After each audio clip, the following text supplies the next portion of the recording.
Welcome you all to Funding Your Graduate Education session. And my name is Isabel Chen, and I'm a specialist for professional development at Lone Star College-Tomball. And I will be assisting in this session and monitoring the chat box. So please feel free to drop us comments or questions in the chat box, and we will get to the Q&A time. And also, to encourage you to keep interactive with our presenter. At the bottom of your meeting window, you will see a reaction emoji. So give us a thumbs up, a smiley face, just to keep the interactive. And also throughout the session, we would like to ask you to keep muted to avoid any background noise, and also to turn off your video so we can reserve the bandwidth for our presenter. And so today, I'm proud to introduce you to our presenter for this session, Ms. Elisabeth Thompson. Ms. Thompson is the Executive Director of the Resource Development and Administration at Lone Star College, and she manages 118 awarded grants annually. And Ms. Thompson is a seasoned grant professional with experience in writing and administering grants at the local and statewide levels. And she was state administrator for Texas Adult Education Grants. Ms. Thompson also has monitored federal grantees on behalf of the U.S. Department of Education and served as a grant reviewer for multiple U.S. Department of Education grants. So now, without further ado, please join me to welcome Ms. Thompson. Well, thank you, Isabel. I appreciate that very much. So it's really a pleasure to be here with you today. I can tell you, having been a graduate researcher myself, I can kind of feel your pain. The whole concept of trying to work and go to school and find funding for it can be a bit overwhelming. So hopefully there's something in today's presentation that can be of assistance to you. By the way, I'm willing to share these slides with you, and so I'm going to leave it to Isabel to do that for you. Let me just take a moment and share my screen. Let's see here. Do this one. And here we go.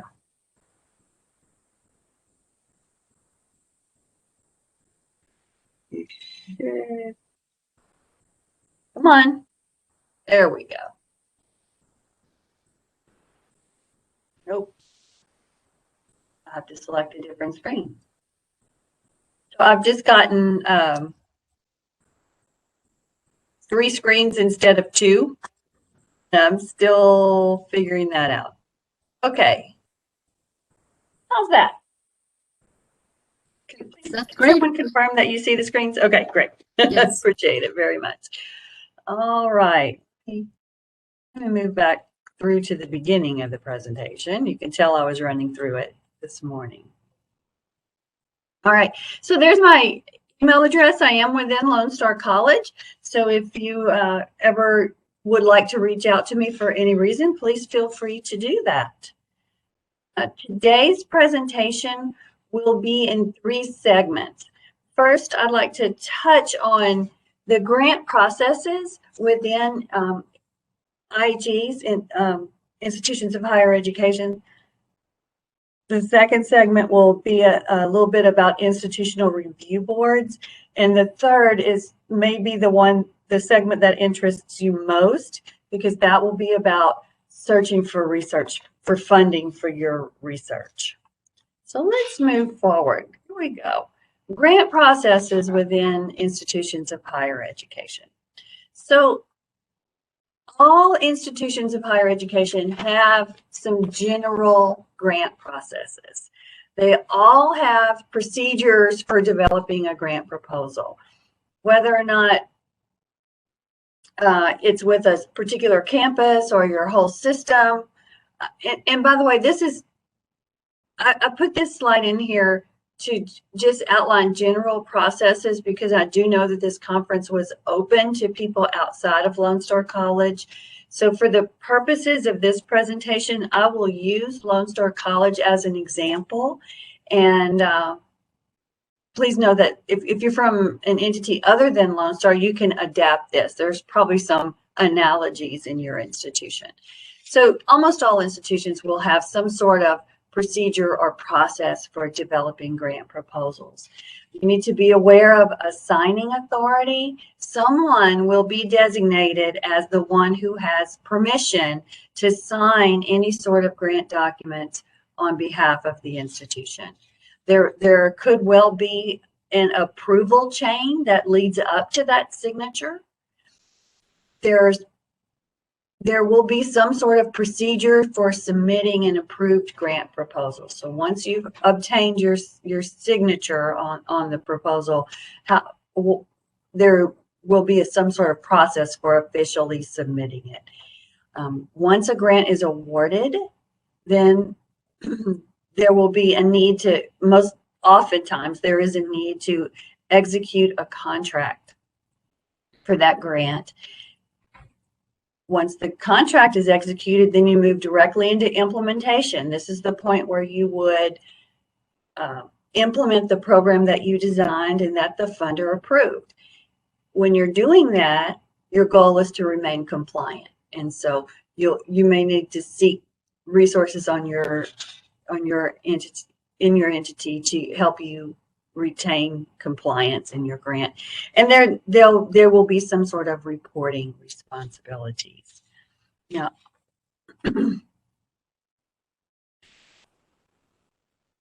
Lone Star College has, as Isabel mentioned, in 2020, we had 118 active grants that were worth about $63 million. And within those grants, those are grants that are made to the institution. So they're not grants made to individuals for individual graduate research. They're made to the institution.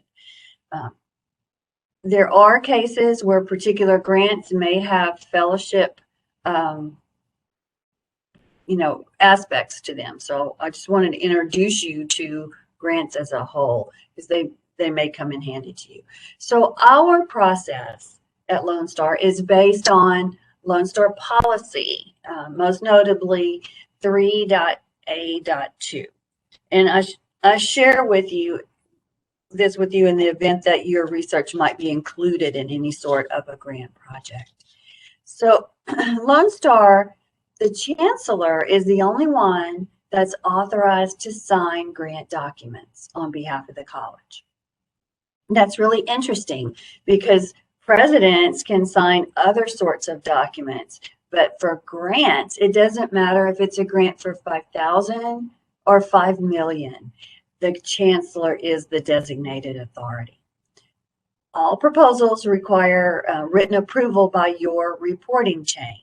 And I'm sure there's an obvious reason for this, but I'm sure that our process is developed over time. So if you are writing, let's say you're interested in writing a grant proposal that might fund some research that will be carried out at Lone Star College. That research is going to take your time. And if it takes your professional time away, then you also need to, that's a resource. Your time is a resource to your institution. And so the president has to approve that. So the president approves the use of all grant applications. And then it continues through an approval chain. I want to mention to you that anything that takes chancellor's signature, I can't just place it on his desk for signature. It has to be reviewed. He signs things only after they've been reviewed by the Office of General Counsel. So there's an approval chain. It goes from the campus to RDA to Office of General Counsel to the chancellor. Once the chancellor has signed and they return it back to RDA, then we will submit that grant application on behalf of the chancellor. Let's see. You can request assistance by using ServiceNow. Let's see what that looks like. You know, ServiceNow is so commonly used throughout Lone Star College now. It is our method of seeking assistance. We use it for a variety of things. If you need IT support, you do an OTS ticket. If you need HR support, then you do a ticket for them. If you need grant support, then you also do a ticket for us. Just select what you see on the left-hand side. These are the icons that appear when you sign into My Lone Star. They're on the left-hand side of the page. Click to go to the Service Center, the LSC Service Center. And then you'll see this little icon down here. It's a picture of the U.S. Capitol, and that is the icon for grants. That's what you would click. It's a very short form, just a few fields. Submit. It doesn't have to be any particular grant. Hey, I need help funding for ABCDE, and that comes directly to Resource Development and Administration. We assign someone to work with you on that project, and then they contact you. That's how you would get started. So right now, I'm going to pause and see if there are questions thus far.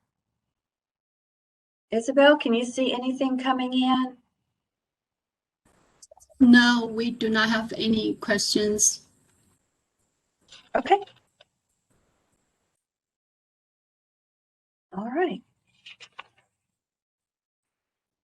So let's talk about your institutional review board. As many of you are moving into graduate school, you will be conducting some research as a part of your graduate studies. You will undoubtedly encounter an institutional review board. It happens that at Lone Star College, RDA is the coordinator for the institutional review board. And our interest here is in the protection of human subjects. We want to ensure that all research involving students or employees of Lone Star College are carried out ethically. There's no harm to the participant, the survey participants, and that the participants are fully informed in the beginning of the research project what their role will play and how the data will be used. And there are some federal rules that govern institutional review board. The way it works is and you see you have a URL on the screen. So the purpose is of course to protect all our subjects.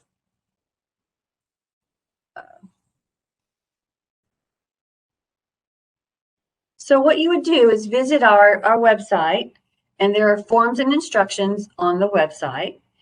What's required initially before you get to any form or instruction is some training that is a short online module. You could do it in a few hours. There is no charge. Lone Star College covers the subscription fee for the training. And it's an introduction to conducting research ethically, in a way that your research participants are protected. So once you've completed that training, then you would look further into our website and examine the forms and instructions on how to execute your research project within Lone Star College. We want to be sure that our risks are minimized, that potential benefits have been considered, and those are maximized. And all potential participants are being provided with legally effective informed consent. We want to ensure that our research is conducted in an ethical manner and that it's in compliance with established standards. And very importantly, all private information should remain confidential. So there's a process involved here. You would go if you were going to conduct research on one campus, then there's a form that you would take directly to that campus president and say, hey, I'm asking your permission. Here's what this study is about. Here's how it's going to work. And I'm asking your permission to conduct that on your campus. Once that is secured, then you complete an application, an IRB application with Lone Star College that allows you to describe your research methods. It is, if it's a survey, and that is, there are many surveys that are conducted within Lone Star, you would provide the research questions and the time frame and that sort of thing. So that is examined. Our administrator, the IRB administrator, looks over that protocol to be certain that all the pieces and parts are in place, that certain things are addressed, and that you've explained how your human subjects will be protected. From that point, it goes directly to an IRB chair, and we take care of this piece for you. You don't have to do that. We send it to the chair and say, hey, is everything present? Can this research project be exempt from a full committee review, and can it move forward, yes or no? And in some cases, that's a yes, and there are very particular cases when it has to go forth to a full IRB committee. And by the way, Lone Star does have a full IRB committee, and every campus is represented on that board. Okay. So other institutions might have a similar or an analogous process. I need to point out that IRB, we don't give permission to conduct research. That happens back on the campus. Another thing, if you are intend to do system-wide data collection, and you need to contact students or staff on all throughout Lone Star College, there is a unique mechanism for gaining approval for that. That is different. I would encourage you to go over that with the IRB administrator. You don't have to approach every president individually for permission if you're doing multiple campuses. So IRB doesn't really give permission to conduct the research. All it does is approve the methods by which you perform the research as it relates to human subjects. We are not content experts on the content area that you are researching. What we look for is protection of the humans that are involved. Permission, of course, permission to conduct research is at the campus level.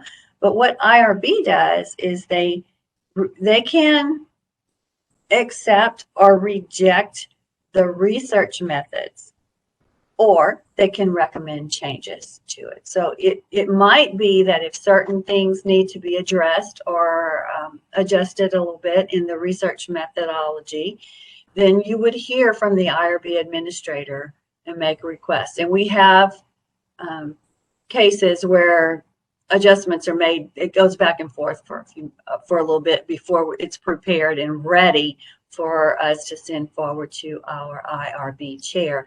By the way, our IRB chair is Brian Schmaevsky at Kingwood College, and he's very knowledgeable in this area. Okay. So what might be some examples of when you would need IRB approval at Lone Star College? Survey data, whether that survey data be paper, electronic, the surveys are given out in a class or online, any kind of survey data, questionnaires, those sorts of things. If you're going to collect interview data, if you're going to conduct a focus group, or if you're going to use student data of any sort. Those are just some examples of the kinds of research that might fall under IRB requirements. So that's what it looks like in real life. Okay, I'm going to pause here and and I'm going to ask a question to you. Do we have, or have any of you begun graduate research where IRB it has been a factor today? And would you be willing to share about that?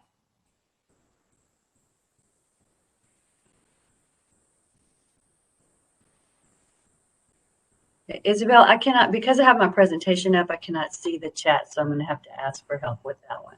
Yes, we do have a question related to Chancellor's approval. The question is, do grants awarded to individuals also have to be approved by Chancellor? Well, that's a very good question, and thank you for asking it. And most of the time, if it's authentically awarded to the individual and there is no agreement that has anything to do with the college itself, then no, it wouldn't need chancellor approval. I can tell you there have been instances where faculty members have applied for grants from professional organizations, the Mathematics Association, for example, and in the beginning, it looked like the grant was going directly to the faculty member. When the agreement came out, it said, you will adhere to uniform administrative guidelines and blah, blah, blah, blah, blah, blah, blah, blah, blah. You know, there were some legal requirements that only the institution can authorize, not an individual. So be very careful when you're reviewing that. It's a matter of liability. Who needs to assume the liability, the individual or the college? And other than that, we have a comments in the chat box responding to your question to them. They say not yet. Okay, all right, well, good. So when you do get to that point, please know that there is a process for IRB approval at Lone Star College, and this URL is where you would go to learn about it. So thank you. And of course that applies if you are doing research with Lone Star College employees or students. If your research doesn't have anything to do with Lone Star College, then our IRB approval is not required. It might be required by your university where you're taking courses. And we have comments in the box. Yes. Yeah. It says that math example was me with Jennifer Travis. Fortunately, as soon as they sent me the legal document, I called Pete, and we figured out the chancellor needed to sign it, not me. Thank you, Jennifer. Jennifer was very upfront about that, and she looked at it right away and went, this is a liability I don't think I can sign off on, and sent it to us, and we routed it for her. Our goal is to help you accomplish your project, not to hold you up. So we will always help you with that. So thank you so much, Jennifer. Nice to have you with us in this group.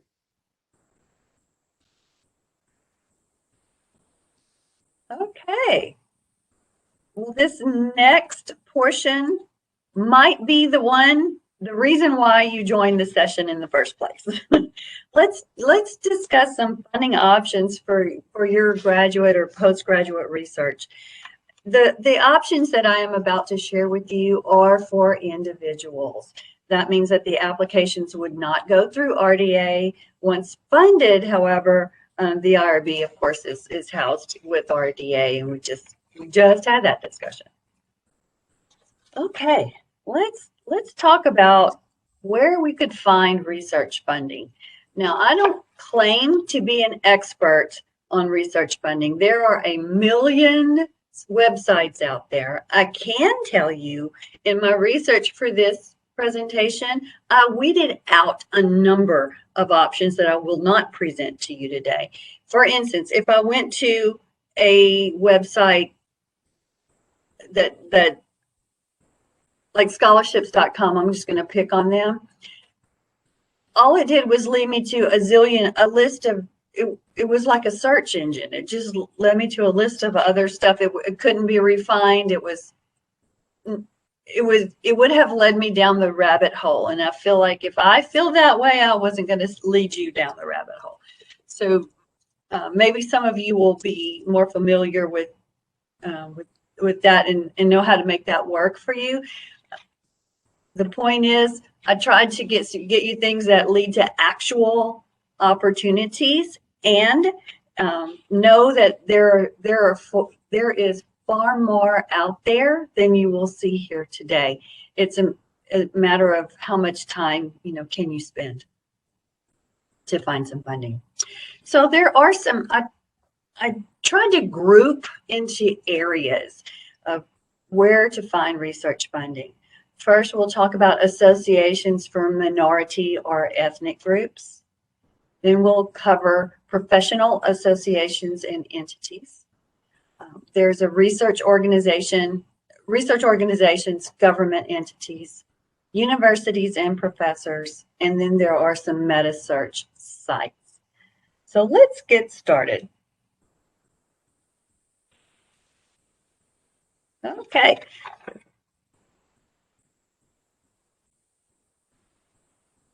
Professional associations and entities. There are a number of these. Everyone is different and unique. So in your own discipline, there may be a professional organization that has some funding for graduate development, graduate fellowships, graduate research, scholarships, anything of the kind. Here are some examples that I found. The Association of Accountants and Finance Professionals in Business, Omicron Delta Kappa, and other honor societies. There are a million of those that may have opportunities for graduate studies. Phi Beta Kappa, American Association of University Women, AICPA Minority Initiatives Program, American Marketing Association, and then there are other professional associations. The message for this particular slide is think about what's available, the organizations that exist in your discipline, and explore them. There may be some funding opportunities from unexpected sources. Professional organizations, it is in their best interest to promote professionalism in their field, and that often leads to funding. Let's talk about associations for minority or ethnic groups. Here are some, and the ones you see here are merely examples, and I did visit each of these sites to be sure that there were indeed opportunities there. The United Negro College Fund has opportunities for scholarships. The U.S. Bureau of Indian Education and American Indian Graduate Center has funding if you're of American Indian descent. The Hispanic College Fund, etc. Go through all of this. Go think of yourself. What minority or ethnic groups do you belong to? Think of it in terms of what makes you unique. I would put there are women's organizations and there are scholarships specifically for women in this category. Think of what makes you unique and look there. I guess I'd put that in the leave no stone unturned category. This next one is interesting. Research organizations and government entities. There's some government money out there for graduate studies. National Science Foundation, let's start there. This is highly competitive, I will tell you. They offer a wide range of fellowships. They do give priority to women, minority groups, veterans, individuals with disabilities. Oops, I'm sorry. That was an accident. And veterans, let me just talk about that. There are veterans groups, going back to my prior slide, that have funding preferences for veterans. There may be There may be some funding opportunities specifically for veterans, and there may be funding opportunities that give preference for veterans. So look for those sorts of things to help set you apart from the crowd. The Social Science Research Council has examples of funding you'll find there. They have an ABE fellowship, a conflict research fellowship. The American Association for Cancer Research has an innovative science grants for junior investigators.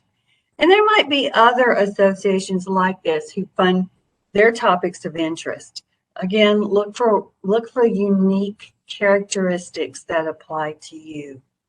The Woodrow Wilson National Fellowship. You must attend a Woodrow Wilson partner university, but there are some out there.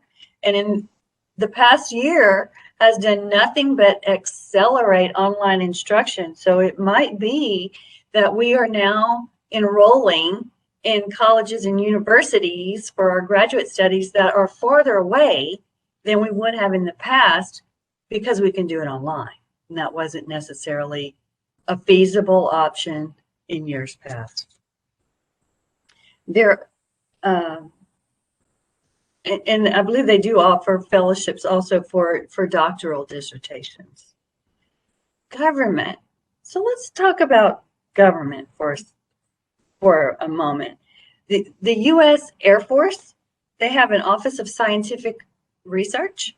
There's U.S. Department of Agriculture has an incredible number of scholarships. It's amazing what they have. U.S. Department of Defense also has funding for graduate studies. Again, all of these places, they need scientists. They need to fund excellence in their areas. Other examples, American Chemical Society, U.S. It just goes on and on. I want to say that I listed U.S. Air Force Office of Scientific Research. They may or may not want you to be to enlist. I know that the Navy for sure, and of course there's the Corps of Engineers. They all offer opportunities to invest in your education in return for service. So that's an option if you choose to go that route. Universities, professors, and networking. Never underestimate your personal network. Universities might offer scholarships, fellowships. I need to let you know stimulus funding. Look at your university for options for stimulus funding. Let me just tell you what I mean. The CARES Act passed in March. It brought $33 million to Lone Star College, and we used a very large portion of that, like maybe as much as 75% of it went directly to students. The CRISA passed, which is Coronavirus Relief and Response Supplemental Appropriations Act, brought $63 million to Lone Star College. Again, majority of it goes to students. And Congress just passed the American Rescue Plan Act, which will bring an estimated $111 million to Lone Star College. I gave you the numbers for Lone Star, but all public colleges and universities are receiving money from these acts, and there is a preference on the part of the government for that to go to support students. So please inquire with your universities. There may be funding there that, for the next 1 or 2 years that we'll never see again. So it's worth exploring that. Your professors might know of some opportunities. Always ask. Your colleagues may know of opportunities. Co-workers, recent doctoral graduates might know of opportunities. And once you get into a program, sometimes scholarships pop up because they're not offered to people before they're offered to people who are already in the discipline, in the program, and doing well. So you may find opportunities up here as you move through your graduate work.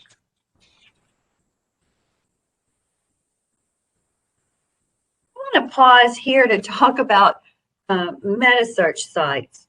Again, I did a little research for you to try to find out where you could go to get actual information without wasting your time. I'm kind of big on that. I mean, we're all working full time. You're trying to go to school. In addition to that, there just isn't a lot of time out there to play with. I want you to know that think in terms of 21st century. There are apps out there. There are actually apps out there that help you find and identify potential sites. We'll get to that in a minute. These are Metasearch sites. McNairScholars.com.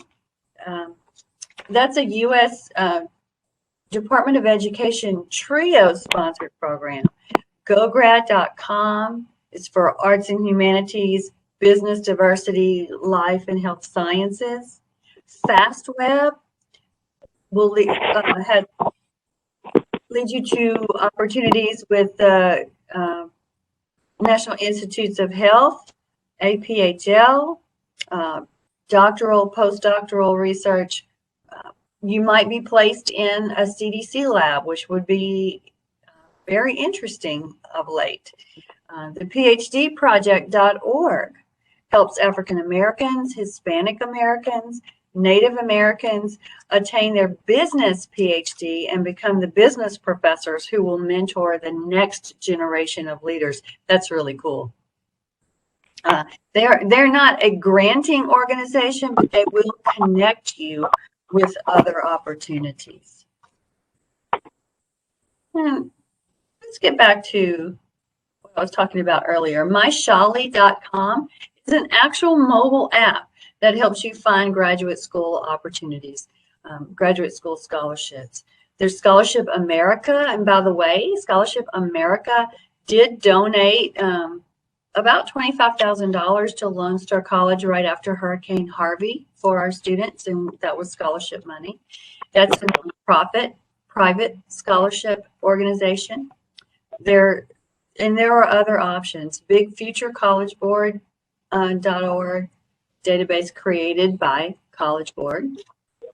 Scholarship Owl generates scholarship opportunities based on your criteria, which is really nice because you can enter in your criteria and sort of narrow down the field. It serves as they have some filters. Okay, so let's pause here, and I'm going to open for questions or just general discussion, because we can share with each other if somebody has opportunities and ideas that I didn't cover that you might want to share with the group. And Ms. Thompson, we do have a question referring to one of the slides that you mentioned earlier about the minority groups opportunities. The question is the verification criteria still very stringent for American Indian opportunities? I don't know the answer to that. I don't know the answer to that. Individual Indian tribes do have stringent requirements. That is the truth. But I'm not sure about the scholarship.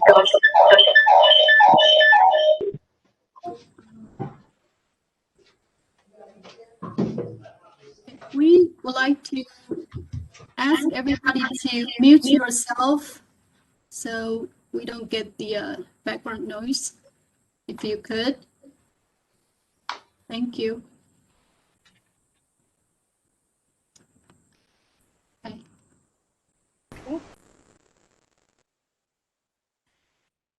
I want to invite the audience to comment on anything that that they might have to share that I missed? Because part of the beauty of an event like this is the networking piece of it. There are so many different options with so many different universities in our general area. If you have something to share, I will definitely yield the floor. Yes, we do have Robin Brockington sharing with us, saying that she. I'm sorry, I do not want to mispronounce your pronouns, but they received funding before being Native American, and most of the time you have to provide your registry number from your tribe. Mm-hmm. Thank you for sharing with us.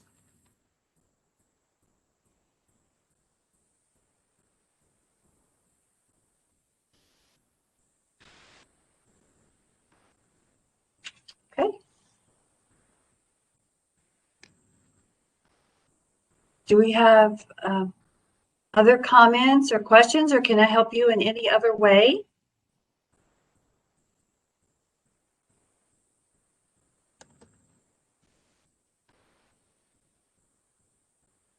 And we don't have more comments in the chat box.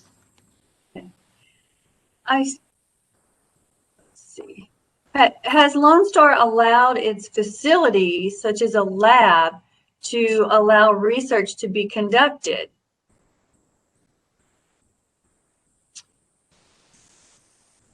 I'm assuming that means when it's not connected to any of our instructional components. Was that the question?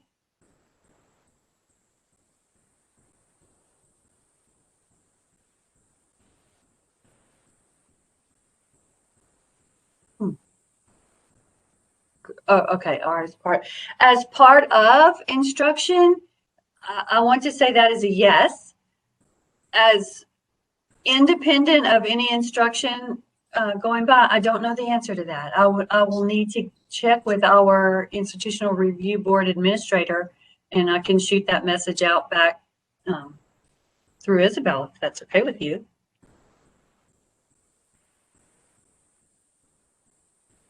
All right. Writing me a note here. Not connected to instruction.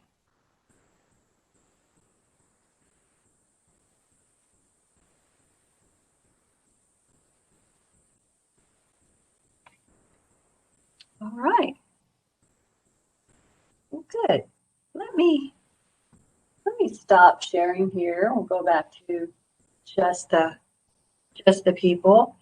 It has really been wonderful presenting to you all. I hope that you picked up at least one thing that will be useful to you as you move through your graduate studies. I want to thank you very much for having me as your presenter, and I wish each and every one of you the very best in your studies and your career. Hopefully we can keep you here at Lone Star College.